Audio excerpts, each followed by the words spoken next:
মুসা আলাইহিস সালামের জামানায় এক ব্যক্তি, এক যুবক হযরত মুসা আলাইহিস সালামের মতো নকল করে চলতেন। মুসা আলাইহিস সালামের লাঠি ছিল, একটা আংটি ছিল, আংটি পরতেন। তখন ওইরকম টুপির জামানা ছিল না, চুল ছিল হালকা বাবরি ছিল, একটু বড় ছিল।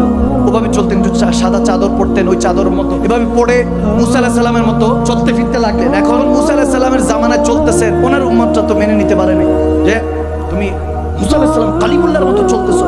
ওই যুবক এখন নকল করে চলছে, একদম ডুপ্লিকেট মুসা আলাইহিস সালাম হয়ে চলতেছে।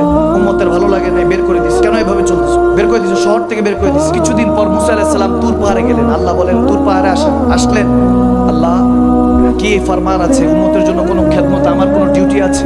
আল্লাহ বলতে লাগলেন অমুক জঙ্গলে যান, শহরের বাইরে, ওখানে একটা যুবক পড়ে আছে, একটু জানাজার ব্যবস্থা করেন, আপনি নিজে জানাজা দিতে হবে। সুবহানাল্লাহ। মুসা আলাইহিস সালাম বলে, আরে আল্লাহ যেহেতু বলতেছে নিশ্চয়ই নেককার বান্দা, মুমিন বান্দা, ভালো বান্দা, উম্মত সবাইকে, সবাই চলো পুরো শহর নিয়ে জঙ্গলে। যখন জঙ্গলে গেলেন, যাওয়ার পর হাদিসের মধ্যে আমার দয়াল নবী চোখের পানি ছেড়ে দিলেন। মুসা আলাইহিস সালাম নিজে ওই যুবকটাকে যখন উল্টালেন, দেখেন চেহারাটা অনেক আচর পড়ে আছে, বাঘ ভাল্লুক হয়তো বা চিড়ে টিড়ে খেয়েছে। হায় হায়, যখন ওই দেহটাকে খেয়ে ফেলেছে, ঠিক মতো নাই, খুব রক্তাক্ত অবস্থায় পড়ে আছে। মুসা আলাইহিস সালাম মায়া করে তাড়াতাড়ি যখন ঠিক করে চেহারা দেখলেন, সবাই অবাক, বলে এই তো সেই যুবক যে আপনার মতো নকল করার কারণে, আপনার মতো সুরত ধরার কারণে শহর থেকে বের করে দেওয়া হয়েছিল। এখন সবার কাছে মুসা আলাইহিস সালাম একটু গরম নবী তো শর্মিন্দা হয়ে গেলেন। বলে হায়, সবাই মিলে বের করে দিছে, তার জানাজা পড়াইতে আল্লাহ পাঠাইছে। মালিকের হিকমত কি সবার বুঝে আসে? বুঝে আসে? মুসা আলাইহিস সালাম উল্টালেন ওই যুবক, সবাই হয়রান, এখন কি করা? আল্লাহর হুকুম তো অমান্য করা যাবে না। আল্লাহর সবার হুকুম অমান্য করলে একজনের হুকুম অমান্য করা যাবে? কিন্তু প্রতি কদমে তো সেটাই করি, প্রতি কদমে তো সেটাই করি। রব্বে করিম আমাদেরকে হেফাজত করুক দয়াল নবীর উসিলায়, আমিন বলে। যখন উল্টালেন জানাজার অবস্থা, এখন তো জানাজা দিতে হবে। জানাজা পড়া হলো, দাফন কাফন হলো, জানাজা পড়া হলো।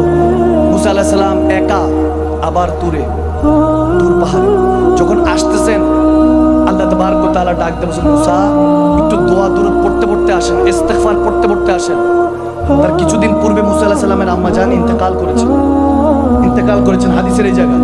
তো মুসা আলাইহিস সালাম বলতেছেন, আল্লাহ তুমি তো প্রত্যেকবারই ডাকো, প্রত্যেকবারই যাই নিজের ইচ্ছায় কিংবা তোমার ইচ্ছায়, সবসময় তো তোমারই মর্জি চলে, কখনোই তো বলো না যে আস্তে ধীরে সাবধানে আসেন। পাহাড় উঠতে অনেক কষ্ট, কয়েক ঘন্টা লাগে। এখন তো তাও রাস্তা হয়ে গিয়েছে, ওরকম উঠা যায়। তখন এত সহজ ছিল না, 7-8 ঘন্টা হয়তো 10 ঘন্টাও লাগতো উঠতে।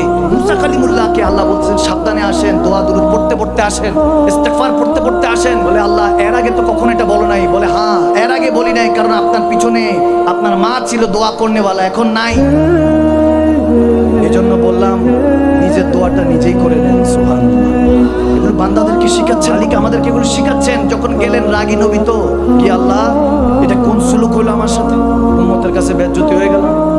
উম্মত তো ভাবতেছে যাকে বের করছি তার জানাজা, এটা তো হাকিকত বুঝলাম না। বলে হ্যাঁ ইয়া মুসা, গরম নবীকে আল্লাহ ঠান্ডা করতেছেন। বলে মুসা রাগ করেন না, একটু মেজাজটা একটু ঠান্ডা করেন, কুল করেন। হ্যাঁ, সমস্ত প্রশ্নের উত্তর রাগের মধ্যেই থাকে। এখন যদি পিপাসা লাগে, আপনি তখন পানির কদর বুঝবেন। এখন পিপাসা রাগে আছে, পানি কই? আপনি রাগ না করলে তো পানি পাবেন না। তো সমস্ত কিছুরই একটা মেজাজ আছে, একটা হাল আছে, একটা মেজাজ রাগ আছে, তো সবকিছুর একটা। এখন যখন সওয়াল করছে আল্লাহ কেন করলা, সওয়ালের মধ্যে একটু গুসা ছিল, একটু রাগ ছিল, একটু জজবাত ছিল। আমার আল্লাহ আস্তে করে আরাম করে নরম সুরে, মুসা হ্যাঁ আপনার নকল করতো। যখন সে জঙ্গলে পৌঁছাইছে, সবাই তো বের করে দিয়েছে, সাথে সাথে সে যখন জঙ্গলে একা নিজে নিজে ভাবতে লাগলো, কাদের সাথে চলতাম, কাদের জন্য করতাম, আজকে তারাই দূর দূর করে তাড়িয়ে দিল।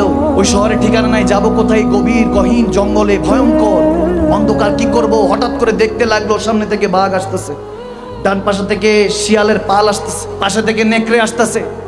চারপাশে যখন দেখতেছে হায় হায় মৌত আসতেছে, আমি আজরাইলকে পাঠিয়ে দিছি পিছন দিক থেকে। যখন মৌত চারপাশে দেখতেছে, যুবকটা হাতটা তুলে চোখটা বন্ধ করে মুখটা উপরে করে বলতে লাগলো, মালিক আল্লাহ আজকে তুমি ছাড়া আর কেউ নেই।